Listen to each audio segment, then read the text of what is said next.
This is NDTV, and you're watching NDTV Prime.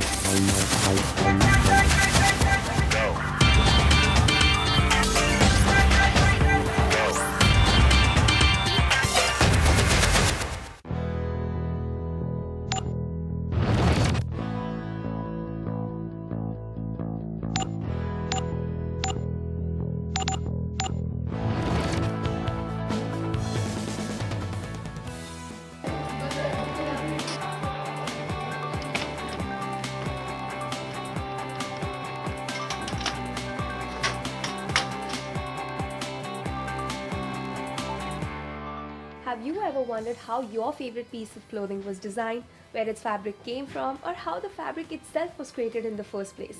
Textile design is the answer. And joining us now is Niharika Ibrahim. She is the founder of Pebbles. They are a design solutions company for home furnishing.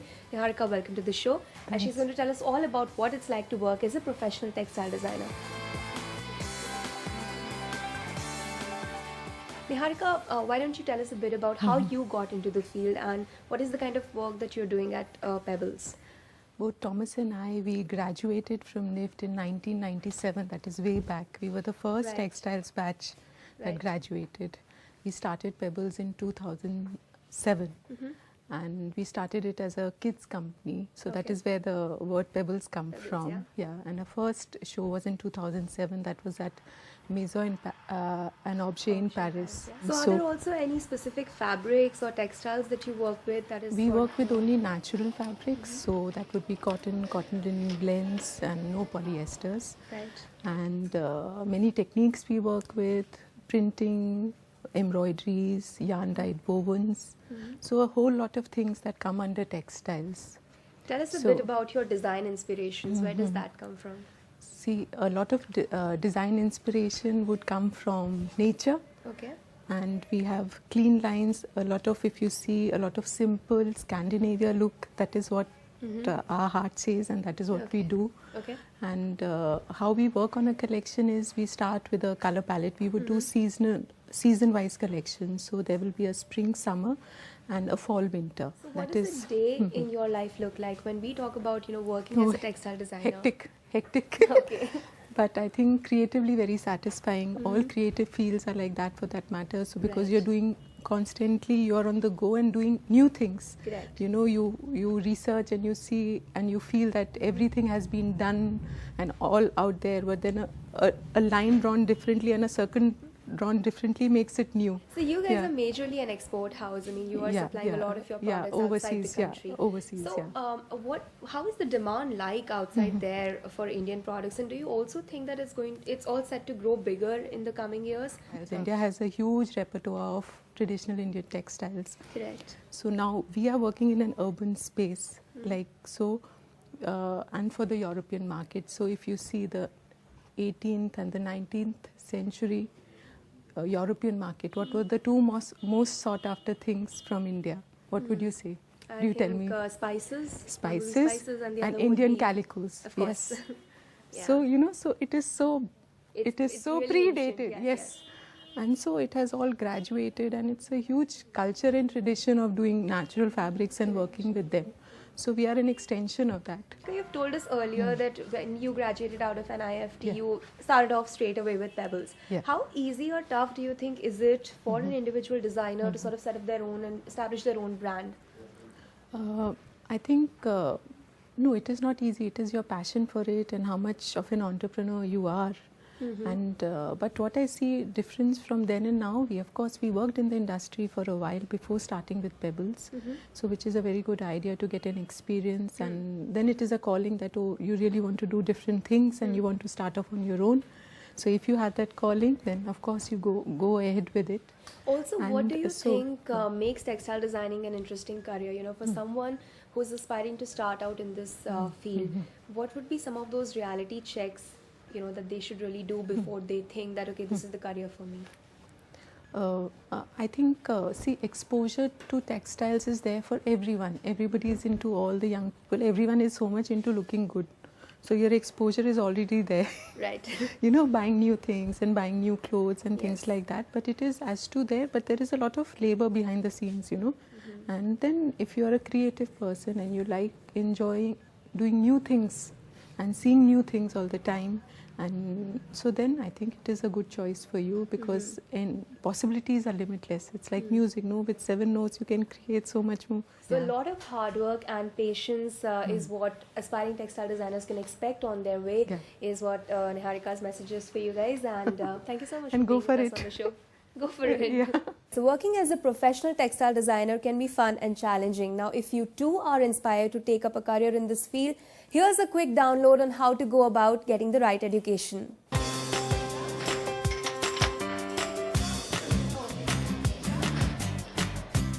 Have you ever wondered what goes into designing apparel, accessories, or even everyday products like bedding, home decor articles, or furniture?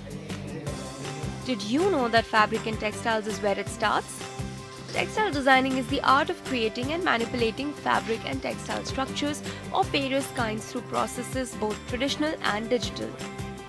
The only USP that Indian designers have is to really create different textiles, and textiles is a huge heritage that India has, and each village and each state in India develops a unique kind of textile, and these textiles need to be contemporized for the modern consumer and for the contemporary market. And if we don't have textile designers, this will not reach where it can reach and be a really potential for the global market. While textile designing at a glance may look like it's all about fashion, its application is varied. And the industry today is one of the largest contributors to India's total exports, employing more than 40 million workers directly and another 60 million indirectly. According to reports, the textile industry in India, currently at $108 billion, is expected to grow to a whopping $223 billion by the year 2021. One of the oldest fields of study, textile designing in India today is offered as both a degree and diploma, and with many institutes now running programs in both textile design and engineering. This year we have almost 29,000 registration, and it's one of the it's almost the third popular course that happens in NIFT. Fashion design being the first because it's a flagship course and we started with fashion design. Fashion communication being because media is really, as you're also yourself in media, is really an important area today, and promotion of any product is most important. But textile design being one of the older courses, and a lot of students who think that this is the niche area which they will be able to make a very good career in, because for all kinds of fashion, for apparel and furnishing, what is required is a unique textile. The courses aim at training aspiring designers in fabric printing, dyeing, embroidery and design development, among others. While textile designers freelancing or employed with an export house mainly work on creating innovative designs for printed, knitted or woven fabrics, some designers may also find opportunities in research and development of fibers and yarns at textile design labs, performing a range of technical, investigative and quality control checks to ensure high-quality products. While creativity, a love for fabric and design are key skills for a textile designer, an ability to draw well, an eye for detail and an understanding of color schemes along with business acumen are other key skills aspiring designers must possess. That was all about getting the right education in textile design, and now to find out more on what all you will get to learn practically, we got in conversation with Sudha Dhingra. She is the head of department for textile design at NIFT Delhi. Take a look. How textile designing is different from fashion design? Okay. See, a textile designer's role starts much before the fashion designer's role. A textile designer works from fiber to yarn to fabric to the ornamentation, from where sometimes a fashion designer will take on. Correct. So they work before a fashion designer starts developing a base, basically. Yes. When you talk about skilling students in textile design, what are the different kind of things that they get to work on?